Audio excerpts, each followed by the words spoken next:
네, 안녕하세요, 여러분. 경제견 정도깨입니다. 와이. 네, 국내 증시 오늘 시총 상위 종목들의 싸움이었는데요. 에코프로 삼형제와 셀트리온 그룹주가 서로 신나게 밀당한 시장이었습니다. 오늘 또 에코프로 삼형제가 하락해줬고요. 좀 더 빠져야 할 것 같네요. 국내 증시 살펴보기 전에 어제 미증시 시황 한번 보실게요. 미증시는 CPI 발표 이후 소폭 상승하다가 다시 FOMC 회의록이 공개되면서 경기 침체 프레임이 씌워지며 혼조세 마감했습니다. 다우지수 0.11% 하락 마감, 나스닥 0.85% 하락 마감, S&P 500 0.41% 하락 마감했습니다. S&P 500 맵을 보시면 기술주들이 여전히 차익 실현이 나오면서 반도체 그리고 전기차 섹터가 하락하면서 혼조세 마감했습니다. S&P 500 추세선 보실게요. 네, S&P 500 일봉 차트인데요. 하락했지만 11선을 지지해줬고요. 오늘 코스닥 국내 증시도 11선을 지지해줬는데 똑같이 11선을 지지해줬네요.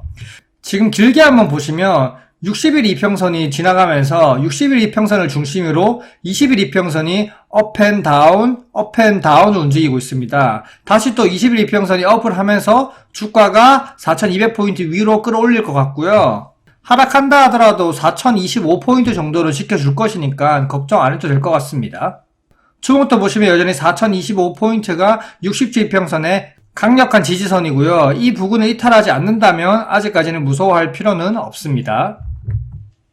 자, 다음은 어제 연준 인사들의 발언이 있었죠. 4월 12일 토마스 바킨 리치먼드 연은 총재가 발표를 했는데 중립 성향이고 투표권이 없습니다. 인플레이션 정점이 지났지만 근원 CPI가 여전히 높고 해야 할 일이 많다 이런 발언을 해줬고요.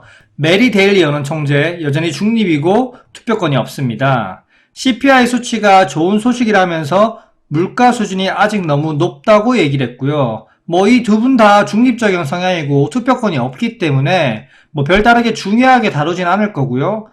그냥 당연한 말을 정성스럽게 했다. 내가 여는 총재니까 그냥 한마디라도 해야지 라는 느낌으로 그냥 교과서적인 얘기를 했기 때문에 그냥 그렇구나 하고 넘어가시면 됩니다. 가장 중요한 CPI 발표와 회의록 공개가 있었는데요. CPI를 보실게요.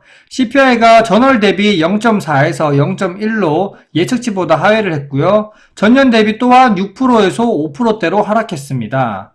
변동성이 큰 에너지와 음식료 가격을 제외한 3월 근원 CPI의 경우 전월 대비 소폭 하락해서 0.4% 그리고 전년 대비 5.5%에서 5.6%로 소폭 0.1% 상승했지만 예측치를 부합했기 때문에 CPI 지수가 생각보다 잘 나왔다 이렇게 보시면 될 것 같고요.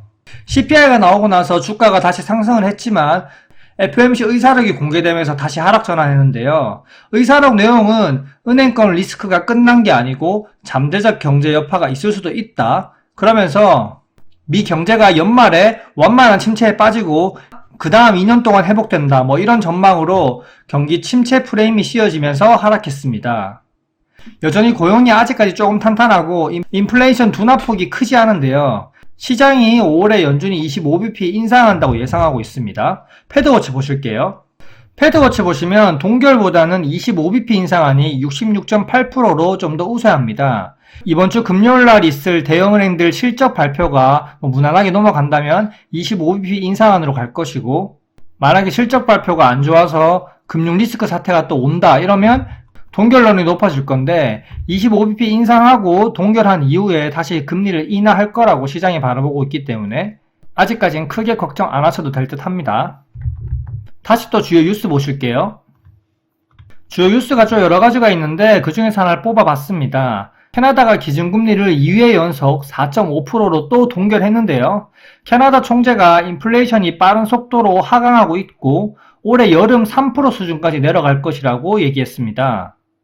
내년 말까지는 2%대로 떨어진다고 전망했고요. 캐나다가 2번 연속 동결하면서 이런 동결하는 분위기를 이끌고 있다는 게 가장 중요하고요.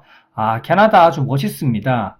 연준도 얼른 동결하고 시장 상황을 지켜봐야죠. 연준이 계속 경기 침체를 만들려고 하고 있는데 이제 그만 동결하고 지켜봤으면 좋겠네요.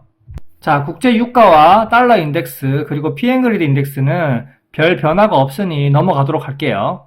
국내 증시 시장 한번 보겠습니다.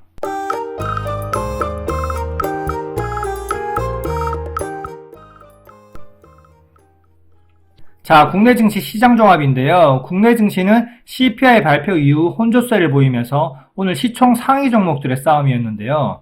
코스피 0.43% 상승 마감, 코스닥 0.41% 상승 마감했습니다. 오랜만에 양시장에서 상승 종목 수가 하락 종목 대비해서 좀 많은 시장이었습니다.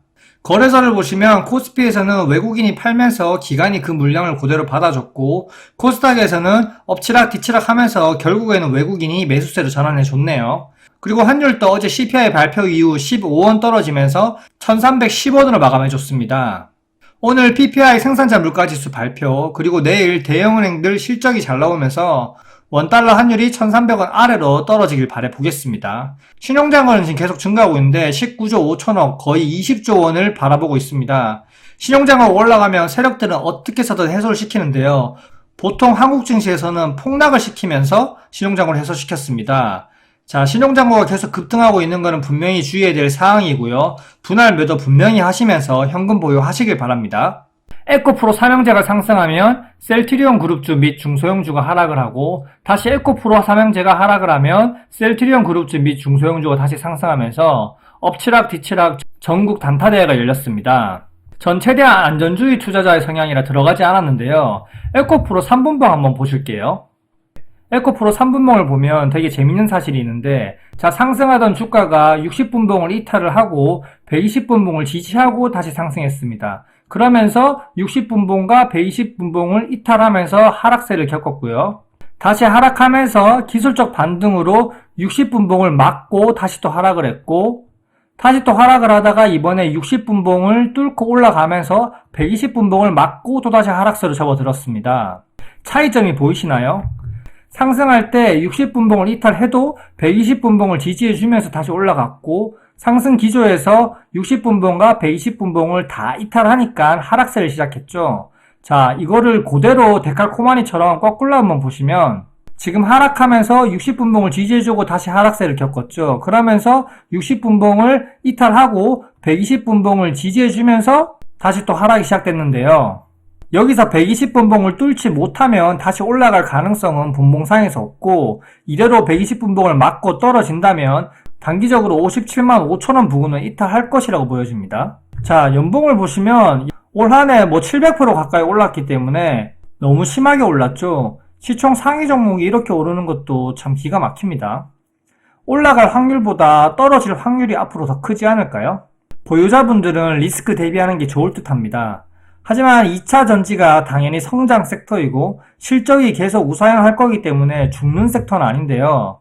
주식이 이렇게 오른 폭이 크면 내린 폭이 큰 건 당연하니까요. 2차 전지가 쉬어간다면 제약바이오, 신재생 섹터에 수급이 들어올 듯 보입니다. 자, 바로 코스피, 코스닥 일봉 차트 보실게요.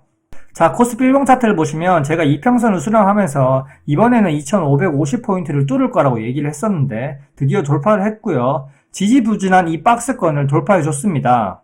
이제 위로는 갭 부근인 2600포인트, 그리고 아래로는 박스권 상단인 2500포인트를 체크하면 될 것 같습니다. 코스닥 일봉 차트 보실게요. 코스닥 일봉 차트를 보시면 900포인트를 돌파 시도했다가 저항받고 떨어지면서 5일선을 이탈하고 11선을 지지해주고 다시 올라왔는데요. 보통 증시나 종목이 세면 5일선 또는 11선을 지켜주면서 올라가거든요. 11선을 이탈하기 전까지는 아직까지 추세가 상방이라고 보시면 될 것 같고요. 위로는 915포인트, 역시 갭 부분까지죠. 915포인트를 돌파하는지 봐야 되고요. 아래로는 21선에 올라오는 850포인트 부근, 이 부분을 이탈 체크를 하면 될 것 같습니다. 자, 일봉 차트 이렇게 봤고요. 4월 국내 증시는 여전히 분명히 저는 키 맞추기 장세가 된다고 예상했고요. 현재까지는 예상대로 잘 흘러가고 있습니다. 남은 4월 기간 동안 에코프로 삼형제가 떨어지더라도 분명히 파동을 갖고 떨어질 텐데, 떨어지면서 중소형주와 바이오 섹터가 올라가면서 키 맞추기 장세가 되어야 합니다. 네, 오늘 미증시는 PPI 생산자 물가지수 발표가 있는데요. 생산자 물가지수도 아마 잘 나올 거라 예상됩니다. 잘 나오면서 오늘 미증시 상승하고 내일 우리 증시도 미증시의 탄력을 받아서 같이 상승하는 날이 되길 바랍니다. 네, 이상 정독기였습니다. 구독과 좋아요, 알림 설정 부탁드립니다. 감사합니다.